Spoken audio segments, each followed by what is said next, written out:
दिन था 11 और मैं अपनी बॉडी में ऐसी तब्दीली महसूस कर रहा था जो मैंने कभी एक्सपेक्ट नहीं की थी। मेरी एनर्जी इतनी बढ़ गई थी कि मेरे एक डॉक्टर दोस्त ने मुझसे पूछा कि क्या तुमने कोई सप्लीमेंट स्टार्ट किया है। मेरा जवाब था सिर्फ एक चीज, और वो चीज थी ग्लो वाटर, लौंग का पानी। बायोलॉजिक्स डिकोडर में आपका फिर से वेलकम करता हूँ। आज का वीडियो थोड़ा डिफरेंट है। ये कोई नॉर्मल एक्सप्लेनेशन नहीं है, ये एक 15 दिन का प्रैक्टिकल एक्सपेरिमेंट है जो मैंने खुद अपनी बॉडी पे किया। हर सुबह खाली पेट सिर्फ एक चीज, लौंग का पानी। अब आप सोचेंगे कि लौंग वो छोटी सी स्पाइस जो हम बिरयानी या चाय में डालते हैं। जी हाँ, वही लौंग। लेकिन जब मैंने रिसर्च शुरू की तो पता चला कि ये छोटी सी स्पाइस साइंस की नजर में एक पावर हाउस है। इस वीडियो में आपको दिन ब दिन फेज बाय फेज अपना पूरा एक्सपीरियंस बताऊंगा। क्या हुआ मेरे गट को और क्या हुआ मेरी स्किन के साथ, और 9वें दिन पे वो हुआ जो मैंने बिल्कुल एक्सपेक्ट नहीं किया था।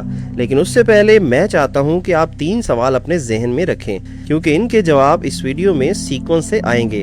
नंबर 1, क्या लौंग का पानी सच में गट, स्किन और इम्यूनिटी तीनों को अफेक्ट कर सकता है। नंबर 2, कि 9वें दिन ऐसा क्या हुआ जो मुझे शॉक कर गया। नंबर 3, क्या ये हर इंसान के लिए सेफ है या किसी को नुकसान भी हो सकता है।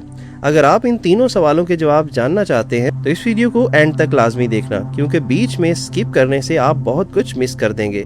चलिए शुरू करते हैं डे 1 से। डे 1 में मैंने सुबह 6 बजे खाली पेट 1 गिलास गर्म पानी में 4 से 5 लौंग रात भर भिगो कर रखे थे। मैंने वो पानी पिया। टेस्ट थोड़ा स्ट्रॉन्ग था, थोड़ा स्पाइसी, थोड़ा वुडी। हॉनेस्टली पहले दिन कुछ खास महसूस नहीं हुआ, बस मुंह में एक फ्रेशनेस थी जो काफी देर तक रही। लेकिन यहाँ से एक इंटरेस्टिंग चीज शुरू होती है।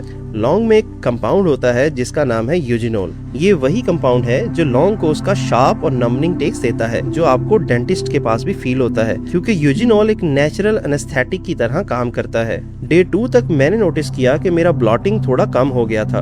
अब ये कोइंसिडेंस भी हो सकता था, लेकिन जब मैंने रिसर्च की तो पता चला कि यूजिनोल गट के अंदर उन बैक्टीरिया को टारगेट करता है जो गैस और ब्लॉटिंग क्रिएट करते हैं। ये एक एंटी माइक्रोबियल कंपाउंड है, मतलब ये हार्मफुल बैक्टीरिया को कंट्रोल करता है बिना अच्छे बैक्टीरिया को नुकसान पहुंचाए।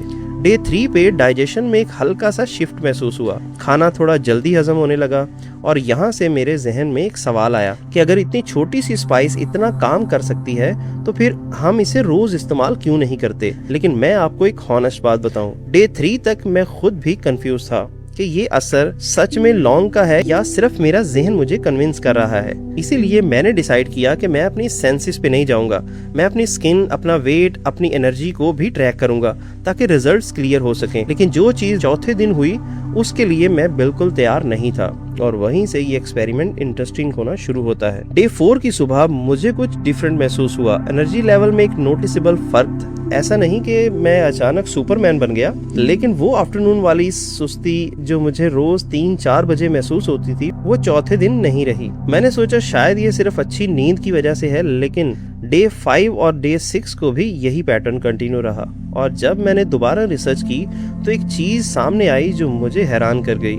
लौंग में एंटीऑक्सीडेंट्स की तादाद वेट के हिसाब से ब्लूबेरी से कई गुना ज्यादा होती है, जिससे मैं शॉक हो गया। जरा सोचो, वो स्पाइस जो आप अपनी चाय में डालते हैं उसमें ब्लूबेरी से ज्यादा एंटीऑक्सीडेंट पावर होती है। अब ये समझे कि एंटीऑक्सीडेंट क्या होते हैं। एंटीऑक्सीडेंट वो पार्टिकल्स होते हैं जो हमारी बॉडी के अंदर फ्री रेडिकल्स को किल करते हैं, और फ्री रेडिकल्स वो चीज हैं जो एजिंग, इन्फ्लेमेशन और सेल डैमेज की वजह बनते हैं, इवन के कैंसर तक को कॉज करते हैं। डे 6 को मुझे अपनी स्किन में भी हल्का सा डिफरेंस महसूस हुआ, थोड़ा ज्यादा क्लियर, थोड़ा कम ऑयली।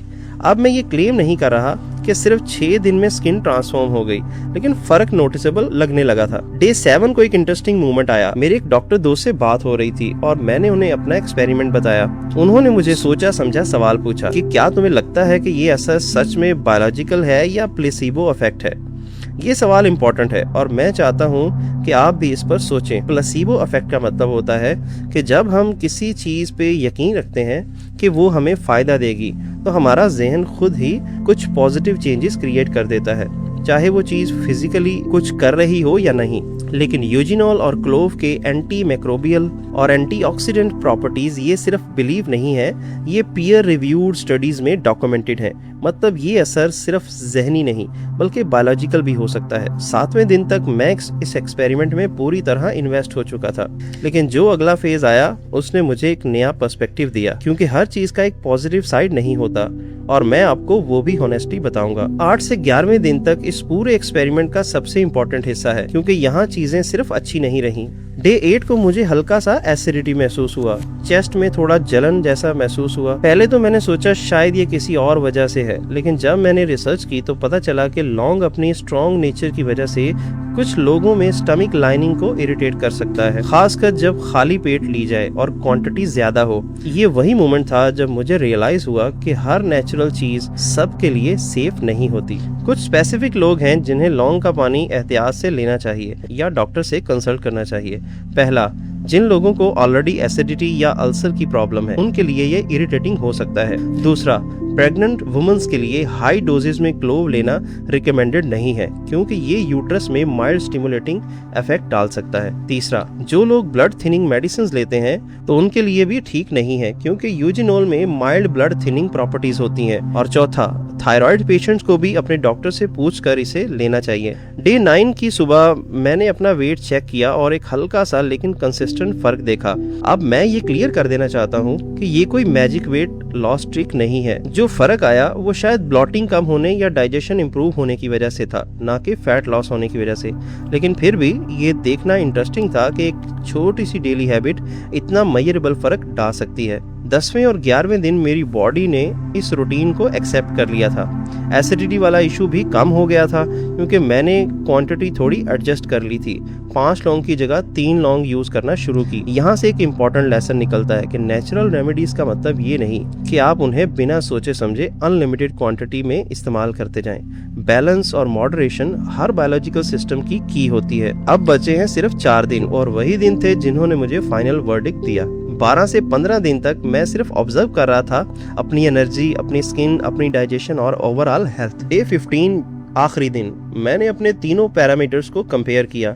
डे 1 से डे 15 तक डाइजेशन क्लियरली इम्प्रूव्ड, ब्लॉटिंग जो पहले ऑलमोस्ट डेली होता था वो काफ़ी कम हो गया, स्किन हल्का सा इम्प्रूव। लेकिन ये क्लेम करना कि 15 दिन में स्किन रिफॉर्म हो गई गलत होगा, लेकिन फर्क महसूस हुआ। एनर्जी, ये सबसे कंसिस्टेंट इंप्रूवमेंट था। आफ्टरनून वाली सुस्ती ऑलमोस्ट गायब हो गई थी।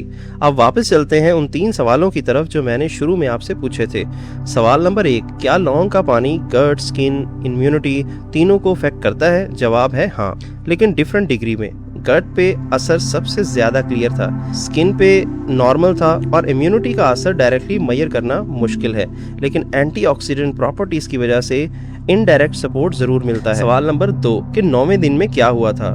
वेट और ब्लॉटिंग में एक नोटिसेबल मेजरेबल फर्क था, यही मैं आपको बताना चाहता था। और सवाल नंबर 3, क्या ये सब के लिए सेफ है? नहीं। Acidity, pregnancy, blood thinning medicine और थायराइड कंडीशन वाले लोगों को अपने डॉक्टर से कंसल्ट करना चाहिए। तो ये था मेरा 15 डेज क्लोव वाटर एक्सपेरिमेंट। अगर आप भी अपना खुद का एक्सपेरिमेंट ट्राई करना चाहते हैं तो कमेंट में लिखें चैलेंज। और अगर आपको ये वीडियो यूजफुल लगा हो तो इसे लाइक करें, अपने उन दोस्तों को शेयर करें जो नेचुरल रेमेडीज में इंटरेस्टेड हैं, और चैनल को सब्सक्राइब जरूर करें। प्रैक्टिकल साइंस बैक सीरीज हम रेगुलर लाते रहेंगे। तो मिलते हैं अगली वीडियो में।